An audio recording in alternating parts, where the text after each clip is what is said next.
isso que você está dizendo entra um pouco no que a gente vai falar agora, é o gancho para a gente falar desse pré-candidato à presidência, que é o Renan Santos. Ele está no Missão, que é um partido que sai ali tem como origem um desmembramento do MBL, e ele tem combinado esse crescimento político recente com uma aparente forte presença nas redes sociais.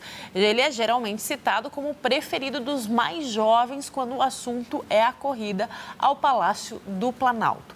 Na última pesquisa Atlas Intel, ele, Renan Santos, aparece com cerca de 6,9% das intenções de voto, isso no primeiro turno, ocupando o terceiro lugar, superando Romeu Zema.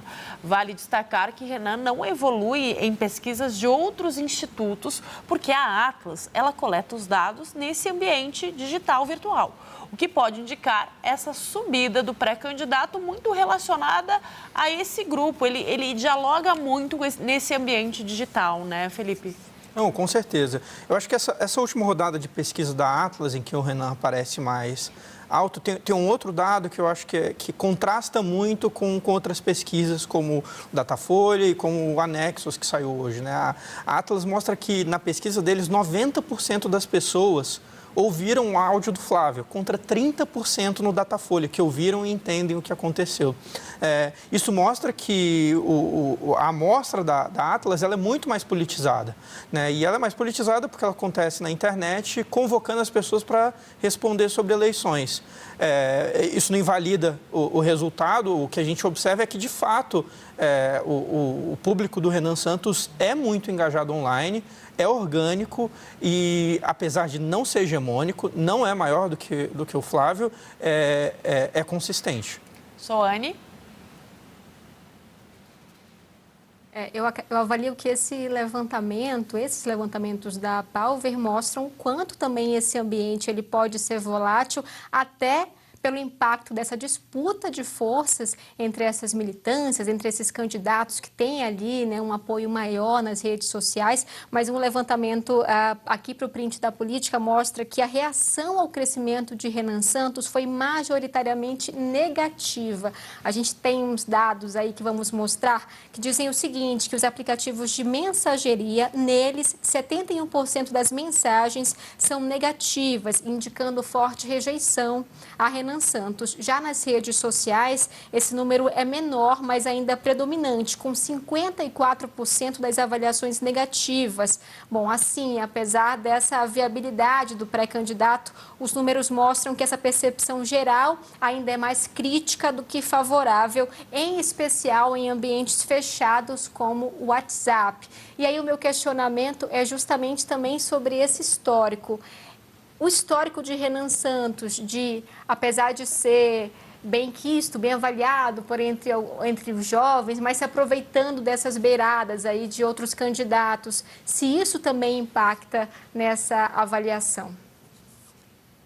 Felipe? Não, eu acho que, de fato, impacta na avaliação. A gente vê essa discrepância entre redes e mensageria, o WhatsApp, muito pela própria natureza da militância do Renan Santos. As redes, você fala para um público, então você tem muito mais estímulo quando você é militante para falar nas redes.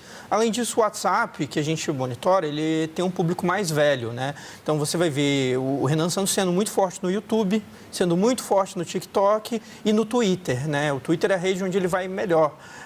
Mas, de fato, é natural que ele tenha a maioria de negativos, inclusive a maior parte dos políticos tem a maioria de negativos, mas ele vai ter essa maioria de negativos porque ele está recebendo ataques tanto do PT quanto do bolsonarismo, né? Então, por isso que esses dados se apresentam dessa maneira. Porque há um movimento, principalmente de quem apoia, por exemplo, o senador Flávio Bolsonaro, para não deixar ninguém do mesmo campo político crescer nesse entorno. É isso, Felipe? Dá para afirmar isso? Dá para afirmar isso. Assim, hoje, o Renan Santos, ele é, de fato, um dos alvos do bolsonarismo, assim como o Zema tem sido nas últimas semanas.